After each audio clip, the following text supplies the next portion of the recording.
આજ રોજ મોડાસા એપીએમસી ખાતે ચેરમેન અને વાઇસ ચેરમેનની ચૂંટણી યોજાઈ, જેની અંદર 2 ઉમેદવારોએ ફોર્મ ભર્યા હતા ચેરમેનમાં, અને એમાં સૌના ડિરેક્ટરોના થકી જંગી વિજય થયો છે.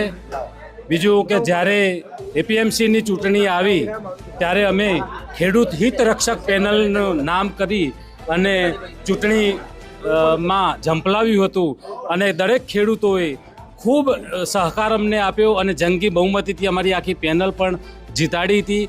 ત્યારબાદ ખેડૂતોના એવી અપેક્ષાઓ પણ હતી કે માર્કેટની અંદર પંકજભાઈ, તમે જ્યારે પેનલ લઈને નીકળ્યા છો ત્યારે તમને ચેરમેન જોવા માગીએ છીએ, અને આજે એ સમય આવી ગયો છે. અને આજે એ જે કંઈ છે એ હું આ જીત ખેડૂતોને અર્પણ કરું છું, અને જે મારા મતદારો છે એ મતદારોને આ જીત અર્પણ કરું છું. અને એટલી આ તબક્કે ખાતરી આપું છું કે ખેડૂત હિતલક્ષી માટે મારે કદાચ ઘર છોડવાનું પડે તો છોડી દઈશ, પરંતુ ખેડૂતના હિત માટે હું સતત ઝઝૂમતો રહીશ.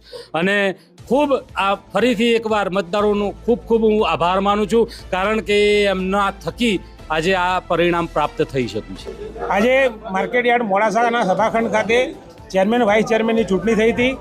એના અંદર ચેરમેન તરીકે પંકજભાઈ જંગી બહુમતીથી જીત્યા છે, અને વાઇસ ચેરમેન તરીકે અમારું એક જ ફોર્મ આવ્યું હતું અને હું બિનહરીફ જીત્યો છું.